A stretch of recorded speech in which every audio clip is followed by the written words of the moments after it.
Each of you has received 20 million naira. You have exactly 6 months to prove what you can do with it. Mr. Emmanuel Okoro had everything money could buy. At 58, he owned luxury hotels in Lagos, Abuja, and Dubai, several properties across Nigeria, and a company that employed hundreds of people. His name opened doors, and people respected him everywhere he went. But despite all his wealth, Emmanuel had one concern that kept him awake at night. His 3 daughters were growing up believing that money was the answer to everything. His oldest daughter, Vanessa, was 29 and already managing one of his hotels. She was beautiful, intelligent, and confident, but she had developed a habit her father disliked. She judged people by what they owned. His second daughter, Amanda, was 26. She loved fashion, expensive vacations, designer handbags, and anything that made her feel important. His youngest daughter, Clara, was 22.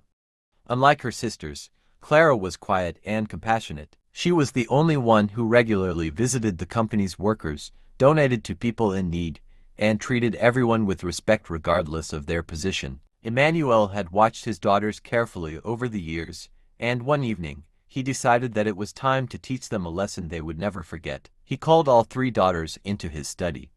"I have something important to tell you," he said. Vanessa sat confidently on the leather sofa. Amanda was scrolling through her phone. Clara put her phone away and looked at her father. "I have decided to retire from the day-to-day running of my businesses," Emmanuel announced. Vanessa smiled. "Finally, Dad. I think it is time I took over the company," Amanda laughed. "And I think I deserve a luxury apartment in Dubai." Clara smiled quietly. Emmanuel looked at all 3 of them. "That is exactly why I called you here." The room became silent. "Before I decide who will inherit what I have built, I want each of you to prove that you understand what wealth truly means." Vanessa frowned. "What do you mean?" Emmanuel stood up and walked toward his desk. "I have spent my entire life building businesses, but I do not want my children to destroy everything because they never learned the value of hard work." Amanda rolled her eyes. "Dad, we know how to handle money." Emmanuel looked at her. "Do you?" He placed 3 envelopes on the table. "Each of you will receive one." Clara picked hers up immediately. Vanessa opened hers. Inside was a bank card. Amanda opened hers and found another card. Clara opened hers and found one too. "Each card contains the same amount of money," Emmanuel said. 20 million naira. Vanessa stared at him. "What are we supposed to do with this?" "That is the test." Amanda smiled. "So you are giving us 20 million?" "No," Emmanuel replied. "I am lending it to you." Their smiles disappeared. "You have 6 months," he continued. "Use the money however you want. At the end of 6 months, come back and tell me what you did with it." Vanessa laughed. "That is easy." Amanda smiled. "Very easy." Clara looked at her father. "What happens if we lose the money?" Emmanuel answered calmly.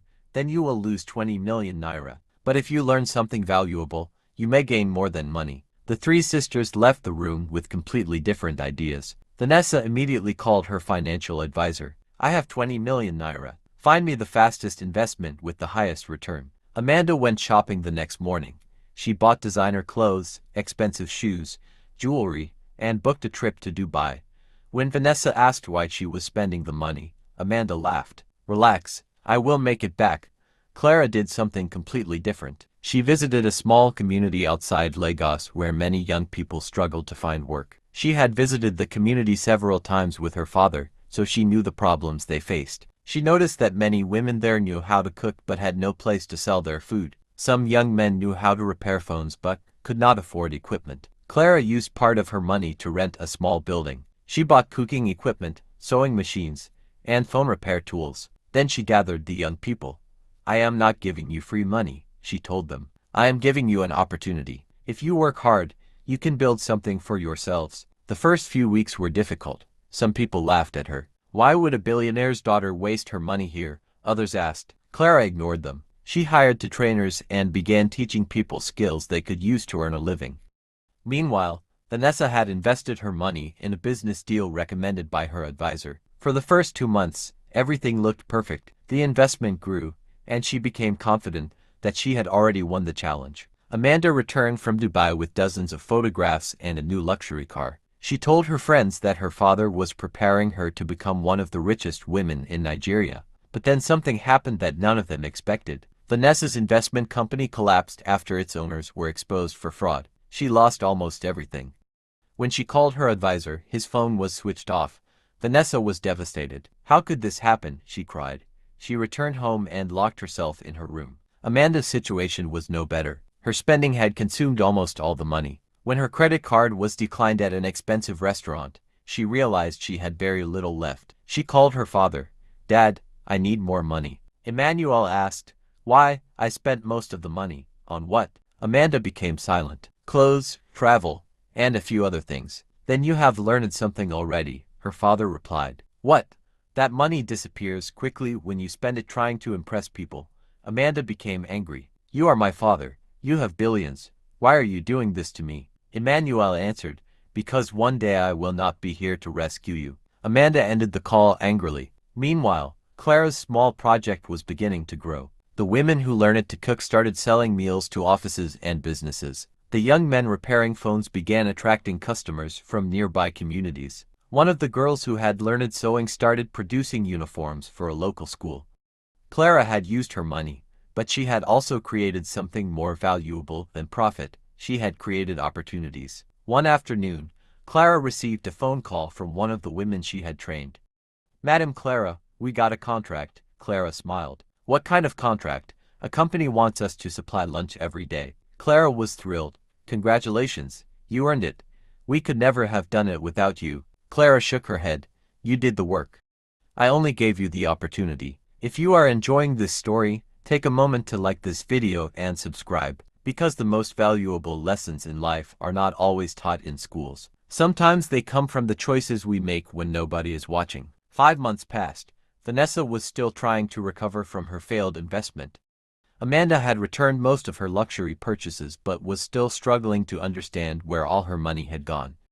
Clara's project was now generating enough income to support itself. Then, 1 week before the 6-month deadline, something happened that changed everything. Emmanuel received a phone call from the manager of one of his companies. "Sir, there is a problem." "What happened?"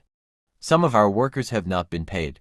Emmanuel immediately investigated. He discovered that one of his senior managers had been stealing money from the company. The manager had manipulated financial records and diverted millions of naira into private accounts. Emmanuel was furious, but before he could decide what to do, Clara walked into his office. "Dad, can I talk to you?" "Of course." She told him about her project.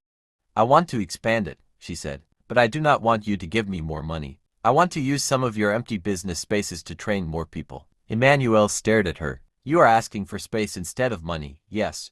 "Why?" "Because if you give me money, I can help a few people. But if you give me a place where people can learn skills, they can eventually help themselves." Emmanuel smiled. He finally understood that his youngest daughter had passed the test without even realizing she was taking it. But he still had not told the sisters about the real purpose of the challenge. On the final day, he called all 3 daughters back to his study. Vanessa arrived looking tired. Amanda arrived quietly. Clara arrived with a folder containing financial records from her project. Emmanuel placed 3 documents on the table. "It is time." Vanessa looked down. "I failed," she admitted. "I trusted someone without doing enough research." Emmanuel nodded. "What did you learn?" "That having money does not make you financially intelligent." Emmanuel smiled. "Good." He turned to Amanda. "And you?" Amanda lowered her head. "I wasted the money." "Why?" "Because I wanted people to see that I could afford things." Emmanuel asked, "And what did you learn?" Amanda swallowed. "That impressing people is expensive, and it does not make you happy." Emmanuel nodded. Then he turned to Clara.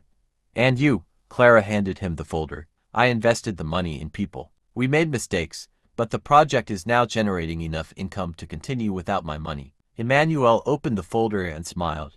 "You understand the lesson." Vanessa looked confused. "What lesson?" Emmanuel leaned back in his chair. "This was never about who could make the most money." The sisters stared at him. "I wanted to know which of you understood what wealth is for." He looked at Vanessa. "Vanessa, you thought wealth was about making more money." He looked at Amanda. "Amanda, you thought wealth was about showing people what you could afford." Then he looked at Clara.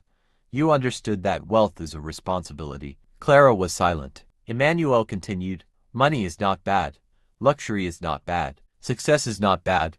But when money becomes more important than people, it becomes dangerous." Vanessa looked at her sister. So Clara won. Emmanuel shook his head. There was never a competition. You were competing against the person you were yesterday. The room became quiet. Then Emmanuel revealed something that shocked them. I have decided to place Clara in charge of a new foundation. Amanda immediately looked at him. What about us? You will also receive responsibilities, he said. But before you inherit my businesses, you must learn how to serve people. Vanessa asked, what do you want us to do? Emmanuel smiled. Vanessa, you will work with our financial education department. You need to learn that wealth requires wisdom. Vanessa nodded. Amanda, you will work with our charity and community development team. You need to learn that giving is not about showing people how rich you are. Amanda looked embarrassed but nodded. And Clara? Emmanuel smiled. Clara will lead the foundation. Years passed, and the three sisters changed completely. Vanessa became an excellent financial manager. She learned to investigate every investment carefully and eventually built a successful investment division. Amanda became passionate about helping young women start businesses. The same woman who once spent money trying to impress people began organizing business training programs for women who had never had an opportunity. Clara continued building the foundation. It eventually opened training centers across several communities. Thousands of young people learned skills that helped them become financially independent. One evening, the three sisters sat together in their father's garden. Amanda looked at Clara and smiled. Do you remember the 20 million? Clara laughed. Of course. Vanessa joined them. I thought I was going to turn mine into 40 million. Amanda laughed.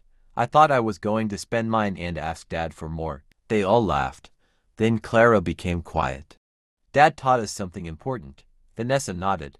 That money can disappear. Amanda added, and that you cannot take it with you. Clara smiled. But there is something else. What?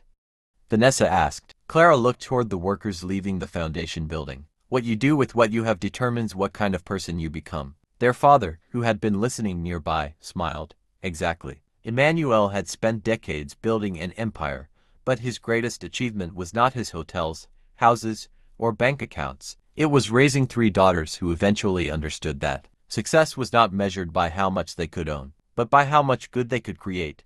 And that became the lesson they carried for the rest of their lives. Money can buy comfort, but it cannot buy character. Wealth can open doors, but it cannot tell you what to do after you walk through them. The true measure of a successful person is not what they have in their bank account, but the lives they improve with what they have. So, if you suddenly received a large amount of money today, what would you do with it? Would you spend it, invest it, or use it to change someone's life? Tell me in the comments. And if this story taught you something, like this video, and subscribe for more powerful African stories with lessons that can change the way we see life.